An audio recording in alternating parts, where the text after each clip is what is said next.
kami dari kelas 12 MIPA 1 dengan metode belajar jigsaw. Perkenalkan, nama saya Sadi Sakib dan teman saya Muhammad Rasel Fari, India Biansa, Alif Fayanti, Rifana Silvabaka, Hikmaina Fesalam, Serlianti. Pada kesempatan kali ini kami akan mempresentasikan materi tentang fotosintesis dalam reaksi terang dan gelap. Untuk mempersingkat waktu, saya akan menjelaskan materi fotosintesis dalam reaksi terang. Proses fotosintesis pada tumbuhan dibagi menjadi dua bagian, yaitu reaksi terang dan gelap. Reaksi terang atau reaksi Hill adalah reaksi yang terjadi pada proses fotosintesis. Di dalam tumbuhan ini dibutuhkan cahaya dalam prosesnya.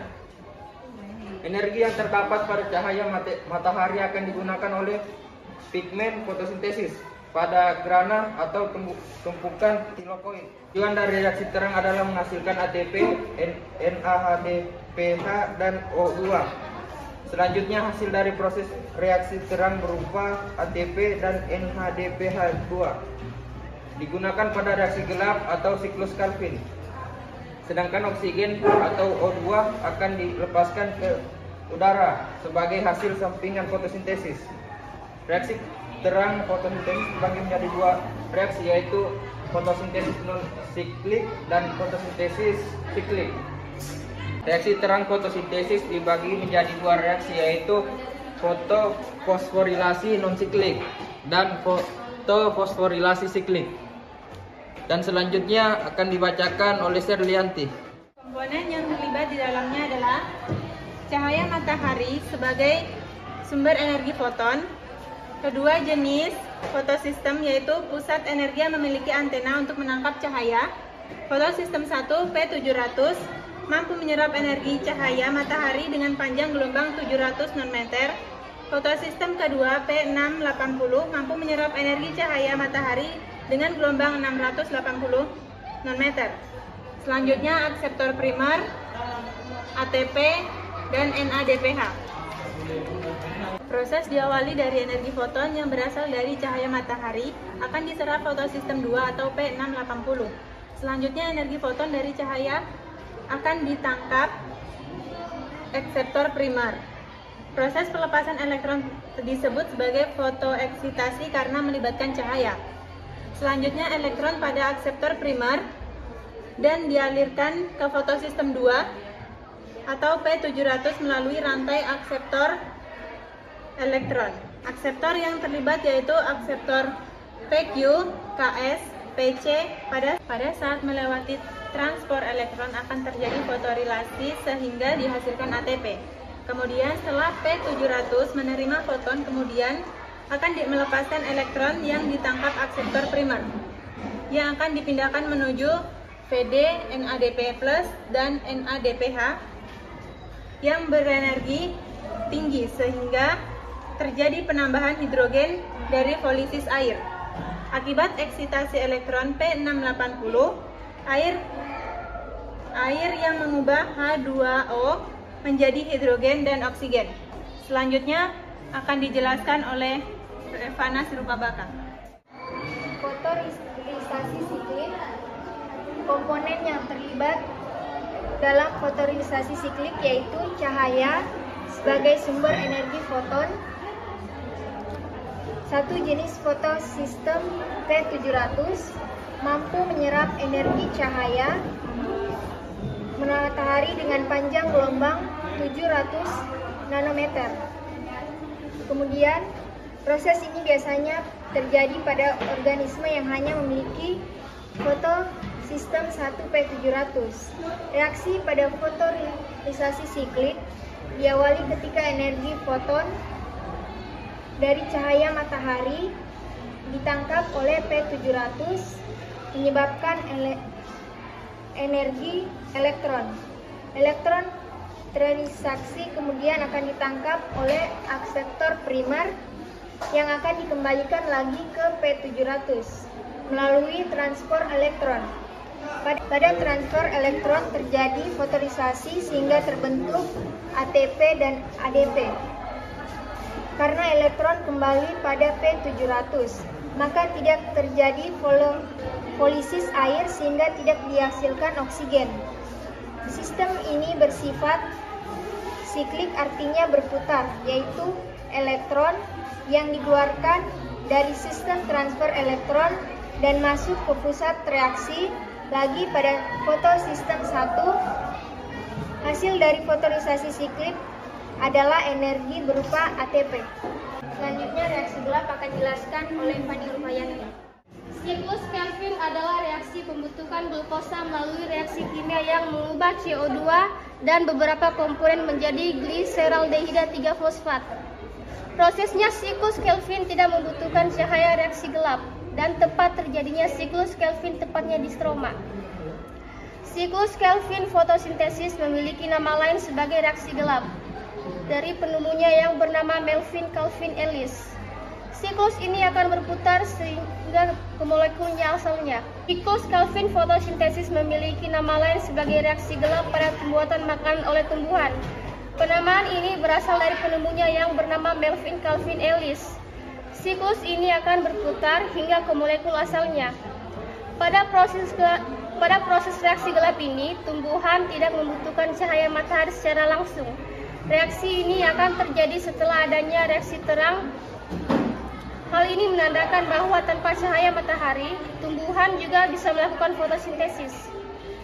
Reaksi gelap atau siklus Kelvin merupakan salah satu rangkaian reaksi kimia yang terdapat pada tumbuhan. Siklus ini tanpa memerlukan bantuan dari cahaya matahari. Tetapi siklus ini bukan berarti reaksi pada tempat yang gelap. Bagian tumbuhan yang bisa melakukan reaksi gelap ini adalah stroma. Letak dari stroma berada dalam kloroplas tumbuhan.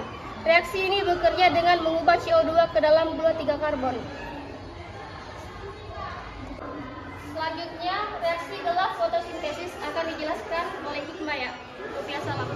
Nantinya akan berguna untuk membentuk gula lainnya seperti pati, glukosa, dan selulosa. Gula-gula tersebut akan dimanfaatkan oleh tumbuhan sebagai bahan bangunan struktural. Reaksi gelap ini akan mengambil CO2 dari udara dan langsung mengubahnya sebagai materi tumbuhan.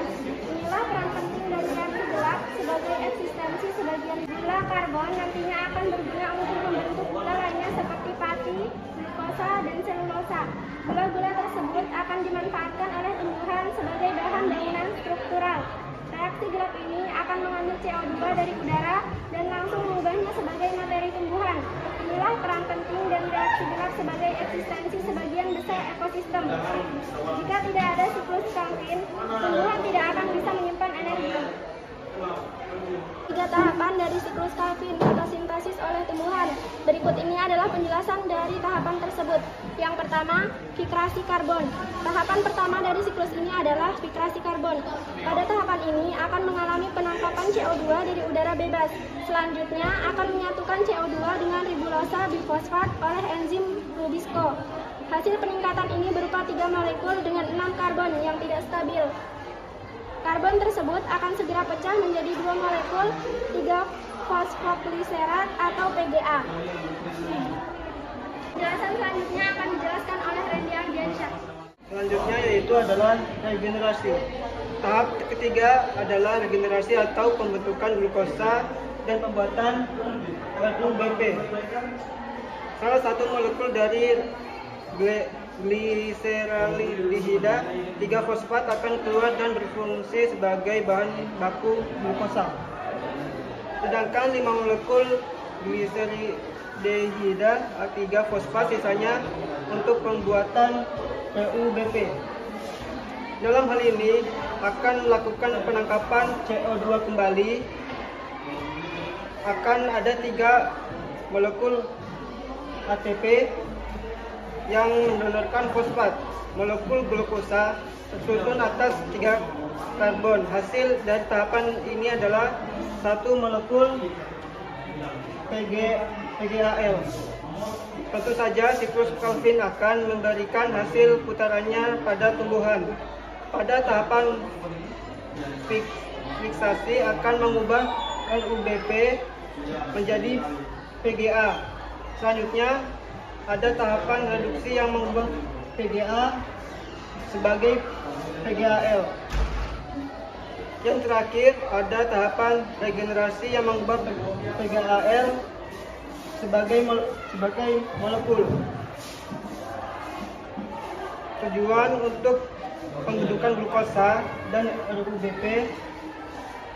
Hasil siklus Calvin fotosintesis ini berupa glukosa yang bermanfaat untuk memenuhi kebutuhan RUBP. Tahapan selanjutnya yaitu adalah regenerasi. Tahap ketiga adalah regenerasi atau pembentukan glukosa dan pembuatan RUBP. Salah satu molekul dari gliseraldehida 3-fosfat akan keluar dan berfungsi sebagai bahan baku glukosa. Sedangkan 5 molekul gliseraldehida 3-fosfat sisanya akan membuat RUBP. Dalam hal ini akan melakukan penangkapan CO2 kembali dan akan ada 3 molekul ATP yang mendonorkan fosfat. Molekul glukosa tersusun atas 6 karbon. Hasil dari tahapan molekul yaitu adalah PGAL. Tentu saja siklus Calvin akan memberikan hasil putarannya pada tumbuhan. Pada tahapan fiksasi akan mengubah RUBP menjadi PGA. Selanjutnya ada tahapan reduksi yang mengubah PGA menjadi PGAL. Dan terakhir ada tahapan regenerasi yang mengubah PGAL menjadi molekul. Tujuannya untuk pembentukan glukosa dan pembuatan RUBP. Hasil siklus Calvin fotosintesis ini berupa glukosa yang bermanfaat untuk memenuhi kebutuhan RUBP akan masuk kembali ke dalam proses reaksi gelap sehingga akan mengikuti proses dari awal hingga akhir. Proses ini akan terjadi berputar dan berulang. Dan untuk selanjutnya peranan siklus Calvin akan dibacakan oleh teman saya Muhammad Rasya Al-Fahri. Peranan siklus Calvin pada tanaman tingkat tinggi dan alga memiliki mekanisme dekarboksilasi primer tunggal. Siklus Calvin fotosintesis merupakan salah satu bagian yang harus dilewati oleh organisme autotrof. Nantinya akan berpotensi sebagai penggabungan bahan anorganik dalam makhluk hidup. Produk dari siklus ini akan bermanfaat besar bagi biosfer, sebab ikatan konvalen akan mempresentasikan jumlah energi dari cahaya organisme fotosintesis. Organisme ini termasuk kepada autotrof yang akan melepas sebagian besar dari energinya melalui respirasi dan glikolisis. Energi tersebut yang berfungsi untuk mempertahankan pertumbuhan perkembangan dan reproduksi. Tumbuhan merupakan santapan bagi heterotrof yang tidak bisa mensintesis. Dengan kata lain, hanya bergantung pada autotrof sebagai sumber energi. Sekian presentasi dari kami. Lebih dan kurangnya mohon dimaafkan. Wassalamualaikum warahmatullahi wabarakatuh.